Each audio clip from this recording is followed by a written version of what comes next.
Dans cette voiture, 5 adolescents de 16 à 18 ans. Arme trouvée. Mais aussi un couteau zombie à lame crantée et une machette. C'était à l'intérieur du véhicule. La police anglaise a déclaré la guerre à ces armes blanches, à l'origine de près de 250 morts l'an dernier et 140 attaques par jour en moyenne. Des armes faciles à se procurer sur Internet, mais désormais interdites. Les propriétaires avaient jusqu'à ce soir pour s'en débarrasser, sans risquer de poursuite. Faron Paul a été poignardé à 2 reprises. Il aide à présent la police à sortir les couteaux de la circulation. Salut mec, qu'est-ce que t'as pour moi? Ce jeune homme veut lui remettre ses couteaux.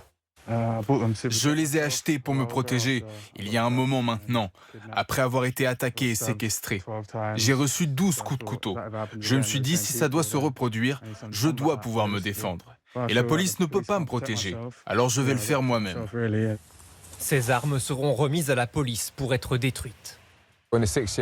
Ça fait 6 ans que je les récupère et j'ai vu les lames devenir de plus en plus grandes. On est passé des couteaux de poche aux couteaux zombies crantés avec des lames de plus de 40 cm. En théorie, ces armes sont interdites depuis 2016. Mais un vide juridique permettait de continuer à vendre les couteaux sur lesquels n'était imprimé aucun message incitant à la violence. Pour encourager tout le monde à les rendre, la police britannique a installé un peu partout ces boîtes scellées, comme des boîtes à lettres.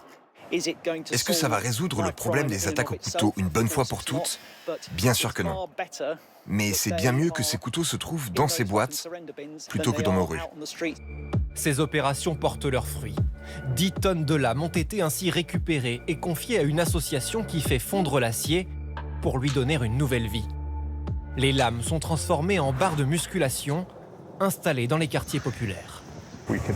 Nous voulions utiliser tout cet acier pour aider les jeunes à se sentir plus en sécurité dans les rues, leur donner un nouveau sens de la vie en communauté et leur permettre de canaliser positivement leur énergie. Malgré ces initiatives, la lutte contre les attaques au couteau risque de prendre du temps. Hier soir encore, un adolescent est mort poignardé à Londres et le nombre d'attaques impliquant des machettes et couteaux crantés a presque doublé depuis 5 ans.